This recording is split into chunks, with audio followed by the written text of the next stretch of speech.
할렐루야, 할렐루야. 2023년 새해가 밝았습니다. 그리고 잘 아는 것처럼 우리 광주중앙교회의 새로운 시대가 열렸고 또 새로운 시대를 열어가야 하는 커다란 도전 앞에 저와 여러분이 서 있습니다. 그렇기 때문에 우리 교회가 늘 꿈꿔왔던 사람을 키워서 하나님 나라를 확장한다는 이 사명을 더 굳게 붙들어야 하고, 또 우리 교회의 핵심 가치가 이렇게 잘 적혀 있는데요, 또 저 가치를 더욱 우리가 붙들어야 하는 그런 시대를 살아가고 있습니다. 뿐만 아니라 새 시대를 또 열어가고 준비해야 하기 때문에 이 시대를 향한 하나님의 뜻과 계획이 무엇인지 함께 또 찾아가고, 또 이 시대에 우리 광주영광교회가 어떻게 하나님의 일을, 하나님의 뜻을 이루어 가야 할지 함께 질문하고, 또 교회다움을 더욱 회복하고 교회다운 교회로 서가야 할 때라고 생각합니다. 이 시간 말씀을 통해서 우리에게 주신 시대적 사명을 깨닫고, 또 2023년을 시작하는데 이 한 해 어떻게 우리가 걸어가야 할지 말씀 속에서 그 대답을 함께 찾아보도록 하겠습니다. 오늘 우리가 읽은 말씀에서 좀 주목하고 싶은 말씀은, 우리 마음을 좀 쏟고 싶은 말씀은 맨 첫 문장입니다. 일어나라 빛을 발하라, 일어나라 빛을 비추라 라는 말씀입니다. 하나님께서 예루살렘을 향해 주신 말씀입니다. 예루살렘을 향해서 일어나라 빛을 비추어라 라고 명령하셨습니다. 명령입니다. 해도 되고 안 해도 되는, 안 하면 어쩔 수 없고 하면 좋은 어떤 그런 것이 아니라 반드시 해야 할 하나님의 명령입니다. 하나님의 명령을 받았기 때문에 이스라엘은 일어나서 빛을 비춘 삶을 살아가야 합니다. 일어나서 빛을 비추는 삶, 이게 마치 구약에만, 우리 여기에만 굉장히 유명한 말씀이어서 해당되는 말씀이라 생각하기 쉬운데 그렇지 않습니다. 마태복음 5장 14절을 보면 예수님께서 제자들에게 이렇게 말씀하셨습니다. 너희는 세상의 빛이라. 빛은 당연히 일어나서 비추는 삶을 살아가야 한다라고 말씀하시면서 빛이라고 이렇게 말씀해 주셨습니다. 신약 시대에도 구약 시대에도 교회를 향해, 예수님의 제자를 향해, 하나님의 백성을 향해, 하나님의 자녀를 향해 빛이라고 말씀하고 일어나 빛을 비추는 삶을 살아가야 한다고 그렇게 말씀하고 있습니다. 질문이 생깁니다. 빛을 비추라고 하나님 말씀하셨는데 하나님이 빛을 비추라고 말씀하신 이유가 무엇일까? 아무 의도 없이, 아무 목적 없이 하나님이 말씀하신 분이 아니지 않습니까? 이 사실 생각하면 하나님이 예루살렘을 향해, 또 예수님께서 제자를 향해 자리에서 일어나 빛을 비추어라, 열방을 향해, 나라를 향해, 이웃을 향해, 주변 사람을 향해 빛을 비추라고 말씀하신 데는 분명한 목적이 있다는 사실을 우리가 짐작할 수 있습니다. 그것이 무엇일까요? 여러분, 빛이 비추면 어둠이 사라집니다. 우리 다 아는 이야기입니다. 빛이 비추면 어둠이 사라지죠. 또한 빛이 비추면 모든 것을 우리가 분명하고 선명하게 볼 수 있습니다. 우리가 사실은 빛을 보기도 하지만 빛을 통해서 모든 것을 정확하게 또 바르게 본다는 사실을 우리가 기억해야 될 필요성이 있습니다.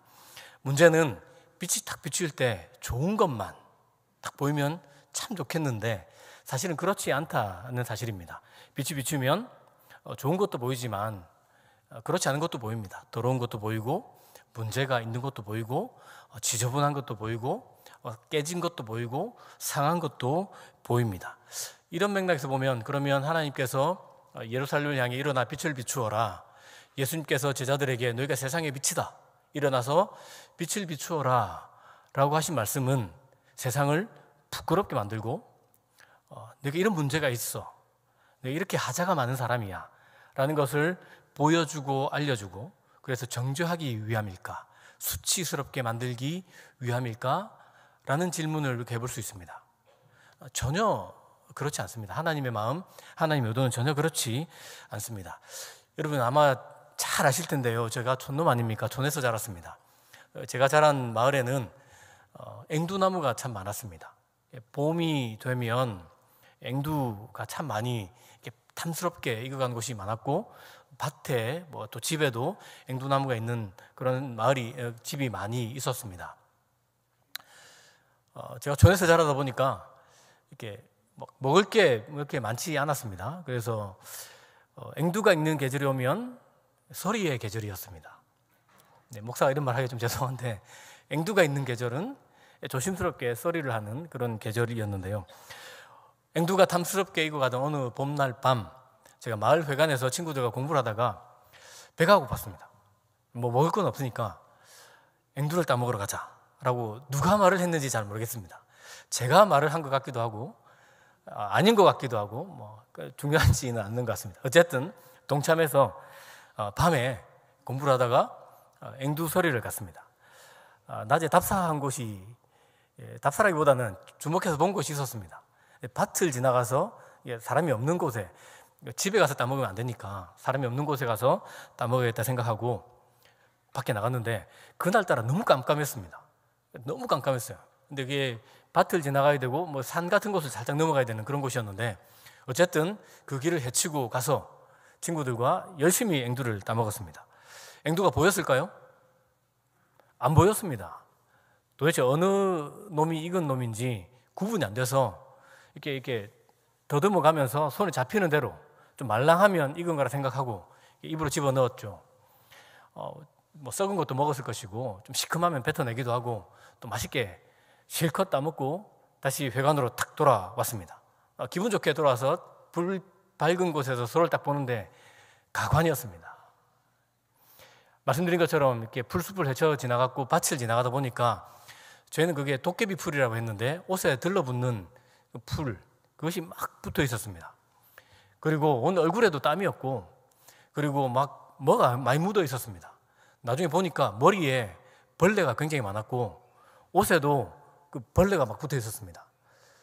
와, 저희가 서로를 보면서 깔깔 웃었는데 조금 지나서 우리가 짐작하기로는 모르긴 몰라도 단백질 섭취를 상당히 했을 것 같다.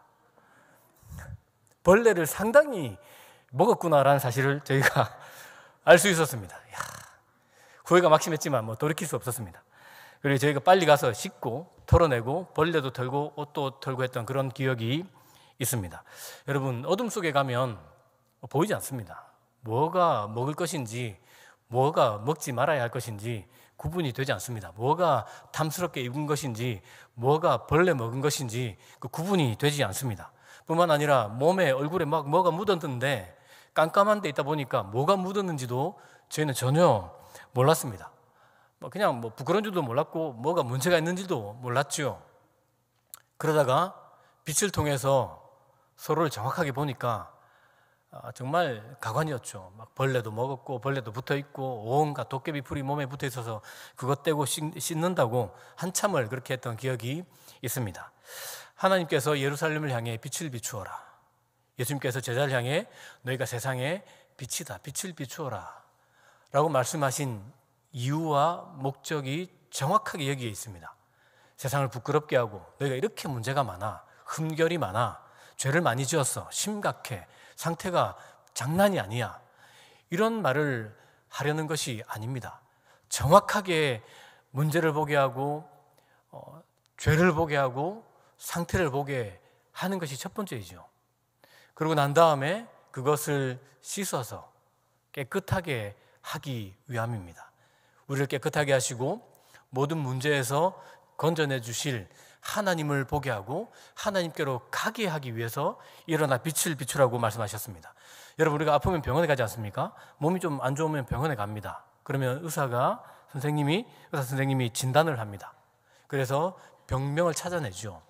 그래서 필요하다면 주사를 주기도 하고 필요하면 약을 주기도 하고 또 필요하면 수술을 하기도 합니다. 그것은 병을 찾아내는 것은 당신 이렇게 심각한 병을 가진 사람이니까 부끄러워하세요, 이런 문제가 있는 사람인데 어떻게 그것도 모르고 살았습니까? 정말 창피한 줄 아십시오. 이게 아니지 않습니까? 당연히 약을 먹고 치료를 하고 필요하면 수술을 해서라도 건강을 회복하게 하기 위해서 우리가 병원에 가고 진단을 하는 것입니다. 마찬가지로 하나님께서 빛을 비추라고 하신 것이 바로 이와 같다는 사실을 우리가 반드시 기억해야 합니다. 또 우리가 여기서 주목하고 싶은 단어가 있는데요, 일어나라라는 단어입니다. 히브리 단어로 쿰이라는 단어입니다. 어디서 많이 들어보셨죠? 마가복음 5장에서 예수께서 죽은 소녀를 살리실 때 달리다 굼, 근데 그 굼이 쿰이라는 뜻입니다. 달리다 쿰, 소녀를 살리실 때 이렇게 세우실 때 하셨던 바로 그 단어인데요, 이 쿰이라는 단어는 굉장히 이렇게 남성적인 단어입니다. 힘찬 단어이고 단호한 의지와 결단을 가지고 자리에서 박차고 일어나는 모습을 묘사할 때 쓰고, 아니면 아주 중요한 선택, 결정을 단호하게 내릴 때에 이 단어를 사용해서 실행에 옮겨가는 그 모습을 나타낼 때 쓰는 그런 단어입니다. 우리가 본문에 있었던 일어나라, 이 단어도 똑같습니다. 하나님께서 예루살렘을 향해서 단호하게 말씀하시고 명령하시는 것입니다. 일어나라, 쿰, 이렇게 말씀하시는 것이고, 이 명령을 받은 이스라엘은 그러면 어떻게 해야 되겠습니까? 하기 싫은데 진짜 하나님 꼭 하라 그래 하면서 이렇게 일어나는 게 아니라 그 명령을 받았으니 단호하게 일어나는 것을 말하는 겁니다.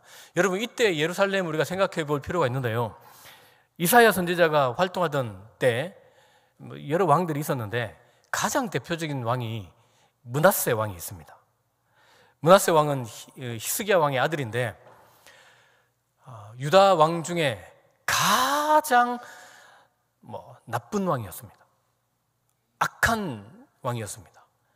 이사야를 톱으로 잘라 죽인 그런 왕이기도 했죠. 하나님이 굉장히 진노해서 이 심판을 므낫세 때문에 내가 돌이키지 않을 거야 라고 말씀하시게 만든 장본인이 므낫세입니다.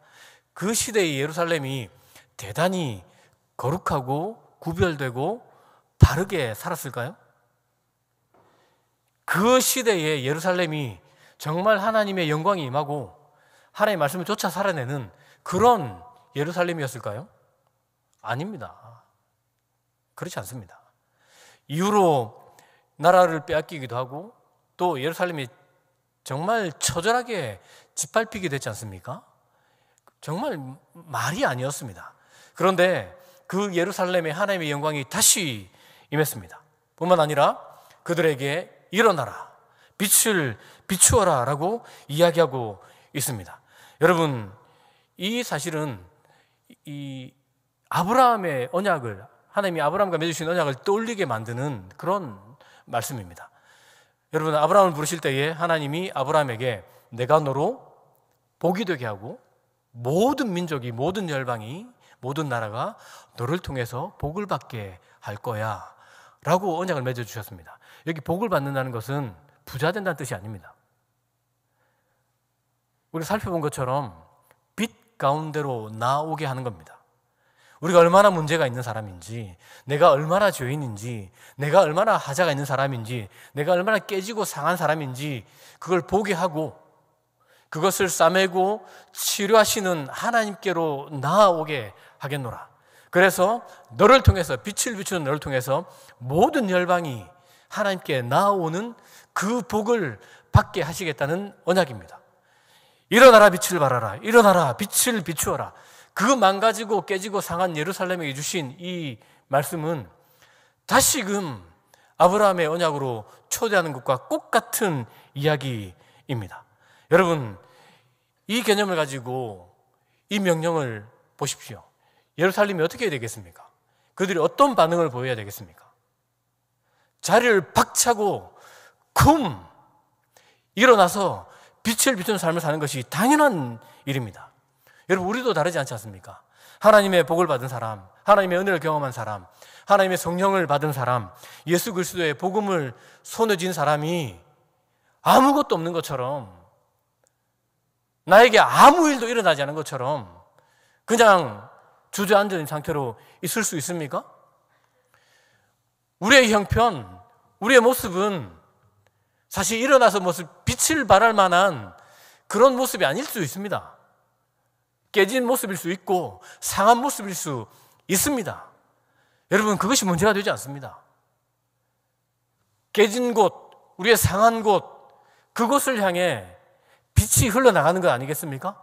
예수 그리스도를 더 받아들일수록, 하나님의 빛을 더 받아들일수록, 그 명령을 더 받아들일수록 우리의 상하고 깨진 부분이 부끄러운 부분, 수치스러운 부분이 아니라 그것을 통해 빛이 흘러나가게 될 것입니다. 그렇기 때문에 문제가 있다고 주저앉아 있을 것이 아니라, 나의 이 모습이 창피하다고 주저앉아 있을 것이 아니라, 내가 가진 것도 하나도 없는데요, 하나님. 세상에 누구도 주목할 만한 사람이 아닌데요? 라고 말할 것이 아니라, 그럼에도 불구하고 우리가 자리에 일어나면 하나님이 그런 우리의 상한 모습을 통해서 예수 그리스도의 빛을 비추고 그 빛을 보고 열방이 주께로 돌아오게 하실 것이라는 사실을 발견할 수 있습니다. 문제는 이게 쉽지 않다는 겁니다. 정말 은혜가 되고 도전이 되고 우리 가슴을 뛰게 하는 일이지만 쉽지가 않습니다. 어렵습니다. 때때로 우리의 모습을 보면 그렇게 하기가 이게 난 아닌 것 같아요. 이런 생각이 드는 것이 사실입니다.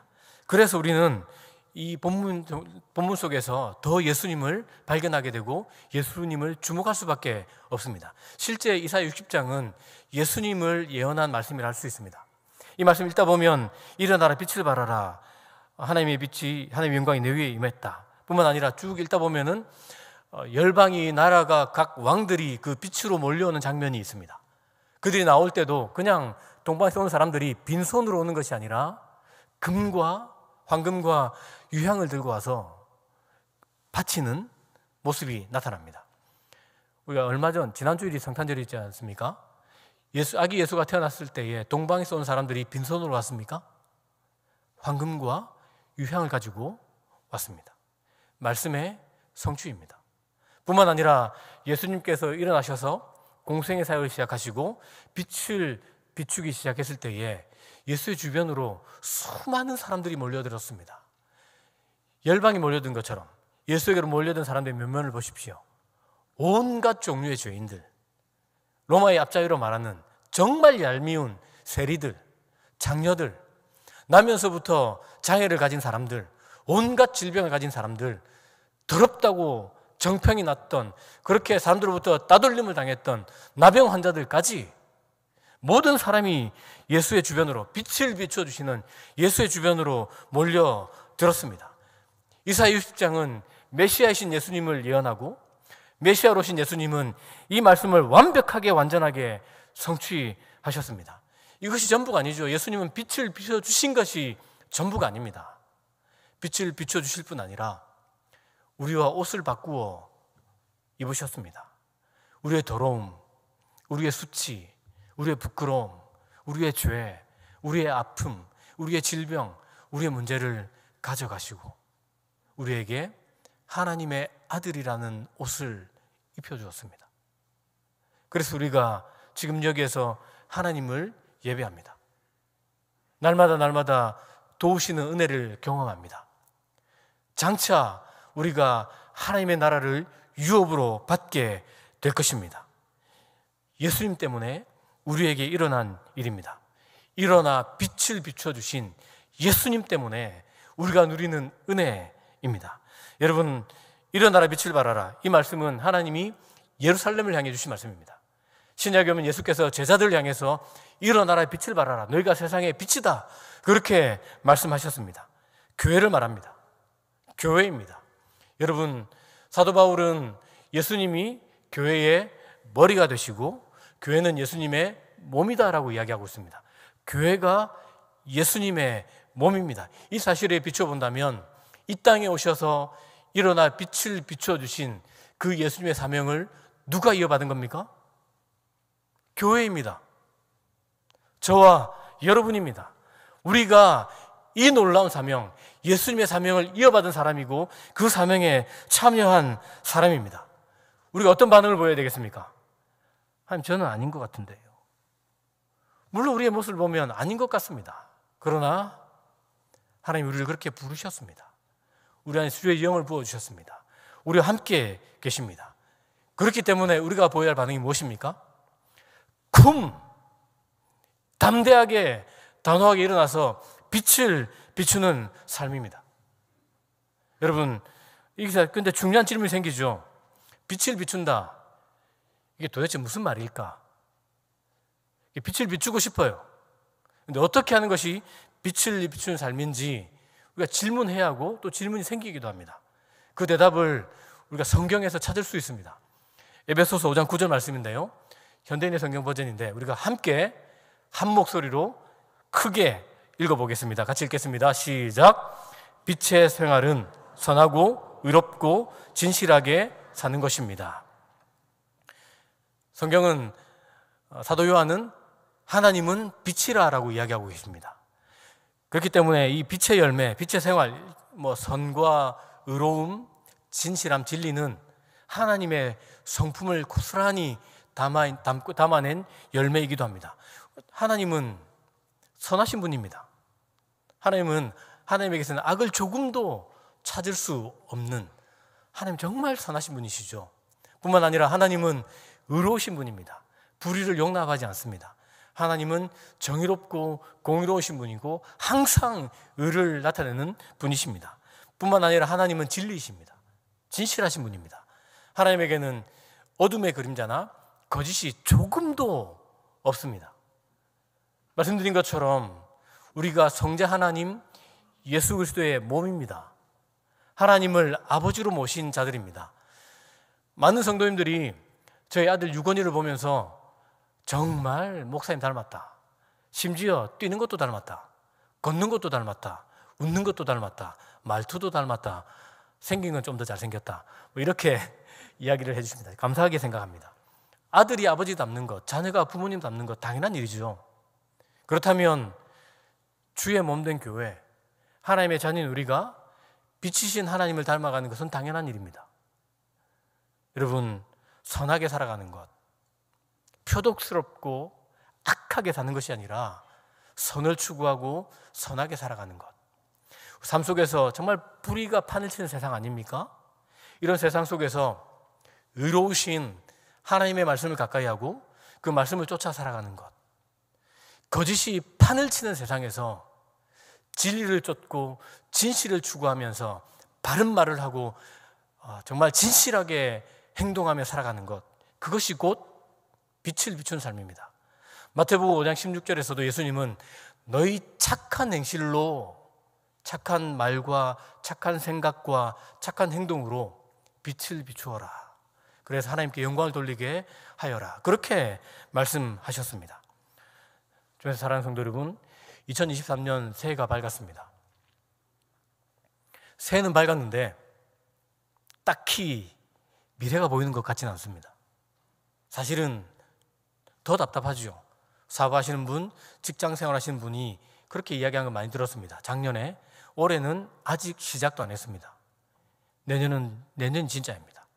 내년 더 힘들 것입니다 라고 말하는 것을 자주 들었습니다. 코로나 4년차에 접어들었습니다. 물가 상승, 상한가가 없는 것처럼 보입니다. 개인과 단체와 국가 간에는 정말 경쟁이 극에 달해 있습니다. 환경 문제 심각합니다.